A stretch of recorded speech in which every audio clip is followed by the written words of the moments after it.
Hey guys, today I want to talk to you about resisting versus accepting a situation that you're in that really sucks, right? So let's say you're in a job right now, it's awful. You're definitely planning to leave for whatever reason. The leadership is awful, the work is terrible, it's super stressful, doesn't align with your values. There are a lot of reasons people are definitely going to leave their jobs, right? But you're not leaving right this second. You're planning to stay for a few more months while you figure out what your next step is going to be, while you recruit, et cetera, right? So you've got this time period where you know you're going to leave, you know you're not happy with where you are, but you haven't actually pulled the trigger and left yet.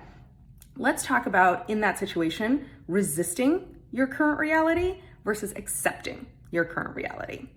So resistance, this is what it looks like. You basically spend all day at your job and outside your job really thinking about the gap between what should be and what is, right? And you're just like, oh, like this job should be like this. My boss should be like this. And I shouldn't have to work on this like stupid, boring task. And I shouldn't have to do this. And this is so badly run. And you put all your focus and attention on the gap between what should be and what is. And when you do that, all your energy goes towards basically like analyzing and rehashing, and telling everybody about how terrible this job is. And you're basically like writing essays and writing think pieces and like going over like all the evidence again and again and again to be like, guys, this is so terrible. Let me give you all the details and all the logic and basically like the ironclad like defense attorney case about how terrible this job is, right? So all your energy goes towards like rehashing the gap between what should be and what is. That's resistance. Versus acceptance is when you say, this is. I'm not focusing on what should be. I'm not focusing on the gap between what should be and what is in this particular scenario. I'm just saying, yeah, this is. It is like this. My boss is like this. My work stream is like this. The culture is like this. The business model is like this. Okay.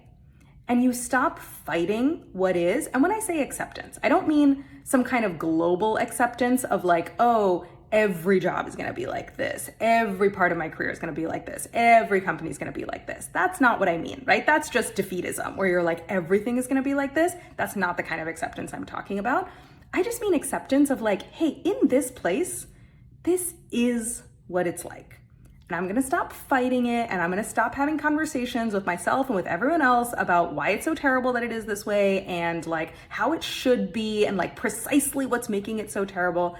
I'm just gonna say it is this way. I'm gonna let myself feel the disappointment, the grief, the rage that it is this way, but I'm going to accept it. I'm gonna accept that this current situation is this way. And that frees up your energy. Instead of writing a million essays about how terrible this is, that frees up your energy to focus on getting out and doing what you want to do next. So if you're in a situation right now where you're planning to leave, but you're not leaving yet, and you're frustrated with your current situation, see if you can get yourself from resistance and fighting the reality of what is, just be like, acceptance. And this is what it is, and let's focus on getting out. Let's not focus on rehashing what is.